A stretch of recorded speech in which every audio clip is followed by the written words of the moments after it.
అందరికీ నమస్కారం అండి. అందరూ ఎలా ఉన్నారు? మనం అందరం బాగుండాలని కోరుకుంటూ మన లైఫ్ స్టైల్స్కి స్వాగతం చెప్దాం. ఈరోజు మన కథ అపకారంలో ఉపకారం. ఒకానొకప్పుడు భువనగిరిని హేమశంకరుడు అనే రాజు పరిపాలిస్తూ ఉండేవాడు. పరిపాలనా దక్షతతో పాటు కళాపోషణలో కూడా ఆయన మంచి పేరు తెచ్చుకున్నాడు. ప్రతి సంవత్సరం హేమశంకరుడు కొద్ది రోజుల పాటు కొత్త ప్రదేశంలో రాజ్య వ్యవహారాలన్నిటికీ దూరంగా రాణితో గడిపి వచ్చేవాడు. ఆ సమయంలో రాజు రాణి ప్రకృతి దృశ్యాలను తప్ప వేటిని పట్టించుకునేవారు కాదు. ఆ విధంగా ఒకసారి రాజు రాణి అరుణాచలం అనే ఊరెళ్ళారు.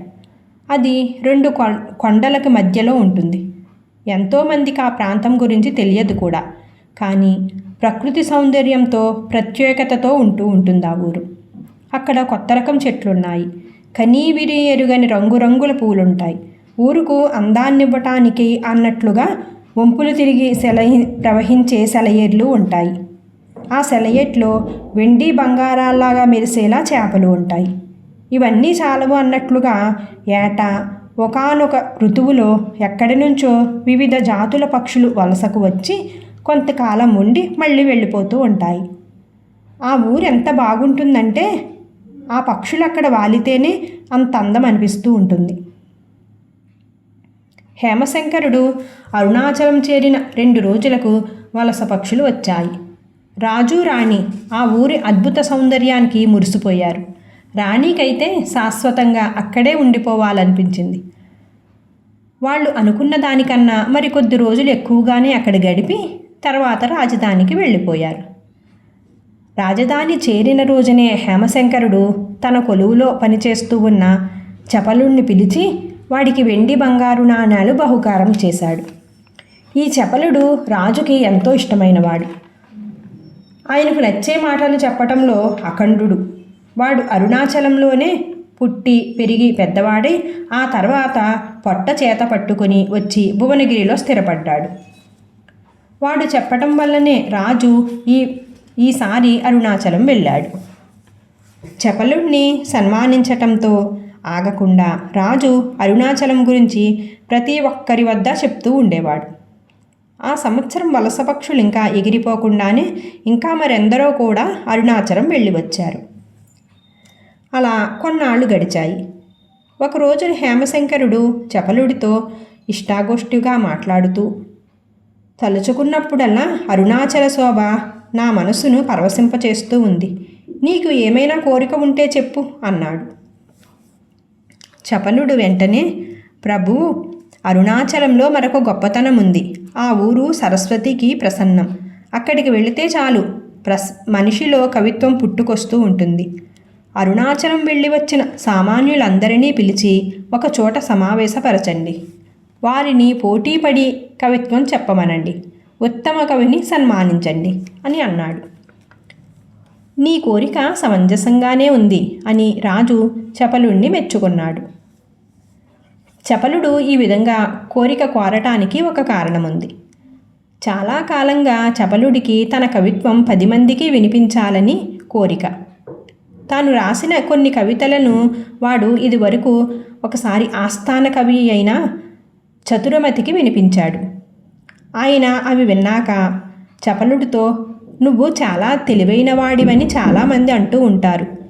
ఈ కవితలు వింటూ ఉంటే అందరూ నవ్వుతారు. రాజు విన్నాడంటే నిన్ను వేళాకోళం చేస్తారు. నీ కవితలు నిన్ను చిన్నబుచ్చుతాయి అని హెచ్చరించాడు. తన కవితలు బాగుంటాయని చపలుడి నమ్మకం. ఆ ఆస్థాన కవి తనంటే అసూయపడ్డాడని వాడి అనుమానం. కానీ ఆయన మాటల్లో నిజముంటే తనకు రాజు ప్రాపకం పోతుందని భయపడ్డాడు. అయితే అప్పటి నుంచి మంచి అవకాశం కోసం ఎదురు చూస్తూ ఉన్నాడు. ఇప్పుడు అది రానే వచ్చింది. ఇలా ఈ రకంగా ఉపయోగించుకున్నాడు. అరుణాచలం చూసి వచ్చిన వారందరితో కవితాగోష్ఠి ఏర్పాటయింది. అది వినటానికి ఎంతోమంది శ్రోతలు ఉత్సాహంగా వచ్చారు. ఉత్తమ కవికి 10,000 వరహాలు బహుమానం. పోటీలో గతంలోనే కవులుగా ప్రసిద్ధులైన వారు పాల్గొనకూడదు. కవిత్వం అరుణాచలం గురించి మాత్రమే చెప్పాలి. అప్పటికే కవులైన వారు పాల్గొనకూడదన్న నియమం ఉండటంతో కవులు కాని వారందరికీ ఆశ పుట్టింది. ఆ విధంగా అరుణాచలం చూసి వచ్చిన వాళ్ళందరూ ముందుకు వచ్చారు. పోటీ ప్రారంభించడానికి ముందుగా రాజు తన ఆస్థాన కవి చతురుమతిని న్యాయ నిర్ణేతగా ప్రకటించాడు. దీనికి చపలుడు అభ్యంతరం చెబుతూ, ప్రభు, చతురుమతి మహాపండితుడు, జీవితమంతా కావ్యాలతో గడుపుతూ ఉన్నవాడు.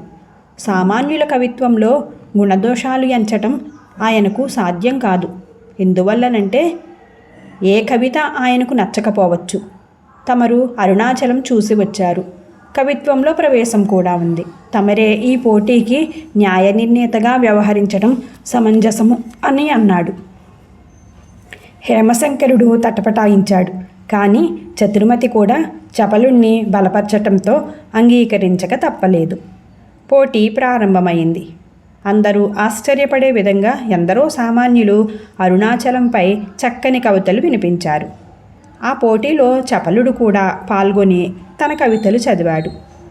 అందరూ తమ తమ కవితలను వినిపించటం అయ్యాక చతురుమతి, ప్రభు, నాదొక చిన్న మనవి. మనమందరం ఇప్పుడు ఎన్నో చక్కని కవితలు విన్నాం. అరుణాచల సందర్శనం వల్ల కవులు కాని వారందరూ కూడా కవులవుతారని రుజువయ్యింది. అయితే దర్శనమాత్రానికే కవిత్వం పుట్టుకొస్తూ ఉంటే అరుణాచలంలో పుట్టు పెరిగిన వాడికి నరనరాల్లోనూ కవిత్వమే ప్రవహించాలి.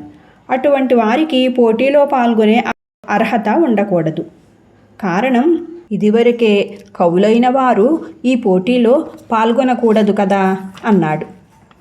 పోటీలో పాల్గొన్న వారిలో అరుణాచలంలో పుట్టి పెరిగినవాడు చపలుడొక్కడే. హేమశంకరుడు ఈ నిర్ణయాన్ని ఆమోదించటంతో చపలుడికి ఇంకేమీ మాట్లాడలేకపోయాడు. పోటీ ముగిసింది. ఉత్తమ కవికే కాకుండా అర్థవంతమైన కవితలు వినిపించే వారు మరికొందరికి రాజు బహుమతులిచ్చి సత్కరించాడు. చపలుడికి ఆస్థాన కవి చతురుమతి మీద కోపం వచ్చింది. ఒకప్పుడు ఆయన తన కవితలు వింటే నలుగురు నవ్వుతారని, తనకు కవిత్వం రాదని అన్నాడు. ఈరోజు కవిత్వం నరనరాలా ప్రవహిస్తున్నది కాబట్టి పోటీలో పాల్గొనే అర్హత లేదు అన్నాడు. ఈ విషయం రాజుకు చెబితే చతురుమతిని క్షమించడు సరికదా, శిక్షించే అవకాశం కూడా ఉంది అని అనుకుని ఇలా ఆలోచించి చపలుడు రాజును కలుసుకుందామని అనుకుంటూ ఉండగా వాడికి రాజు నుంచే పిలుపు వచ్చింది. చపలుడు వెంటనే వెళ్ళాడు. హేమశంకరుడు చపలుణ్ణి చూస్తూనే, ప్రియవాక్యాలతో నవ్వు, నన్నే మెప్పించగలను అనుకున్నాను. మన కొలువులో నీకింకా మంచి మిత్రులు ఉన్నట్టు తెలియదు. ముఖ్యంగా మన ఆస్థాన కవి చతురమతికి నీకు మంచి స్నేహము ఉన్నదని నేనెరగను. ఆ స్నేహభావమే ఈరోజు నన్ను ఒక ధర్మ సంకటం నుంచి కాపాడింది అని అన్నాడు. రాజు వ్యంగ్యంగా మాట్లాడుతున్నాడా అని అనిపించింది చపలుడికి.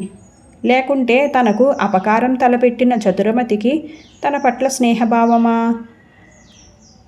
హేమశంకరుడు చెప్పుకుపోతూ ఉన్నాడు. ఒంటికి అత్తరు పూసుకుంటే పరిమళం 1 రోజు లేక 2 రోజులు ఉంటుంది. పూల సహజ పరిమళమే చెట్టు నుంచి వేరైన కాసేపటికే మాయమవుతుంది. అరుణాచల విషయంలోనూ అంతే. నువ్వు అక్కడే పుట్టి పెరిగి ఉండవచ్చు, కానీ అక్కడకు వెళ్ళి చాలా కాలమైంది. ఇటీవలే అరుణాచలం చూసి వచ్చిన వారందరి కవిత్వంలోనూ ఎంతో కొంత పరిమళం ఉంది. ఎప్పుడో చూసిన కారణంగా నీ కవిత్వంలో బొత్తిగా పసలేదు. నీకు బహుమతి ఇవ్వాలంటే ఉత్తమ కవికి అన్యాయం చేయటమే అవుతుంది. అందువల్ల నిన్ను పోటీ నుంచి తెలివిగా తప్పించిన చతురమతి నన్ను ధర్మసకంటం నుంచి కాపాడాడు అని అన్నాడు రాజు హేమశంకరుడు. దీనితో చపలుడికి తన కవిత్వపు స్థాయి ఏపాటిదో అర్థమైంది. చతురమతి కారణంగా తనకు బహుమతి రాకపోవటం అపకారమే అయినా తమ సమర్థత ఏపాటిదో తెలియని అసమర్థులను పోటీ నుంచి తప్పించటం, వాళ్లకు అవమానం జరగకుండా కాపాడటం అపకారంలో ఉపకారమే కాగలదని అసమర్థులందరూ తెలుసుకోవటం మంచిదే కదా అనుకున్నాడు చపలుడు. కథ సుఖాంతం. Thank you for watching guys. Friends, మన కథని లైక్ చేయండి. మీ సలహాలు సూచనలు కామెంట్ చేయండి. ఇంకా ఇలాంటి మరెన్నో మంచి కథల కోసం మన ఛానల్కి విజిట్ చేయండి. Thank you.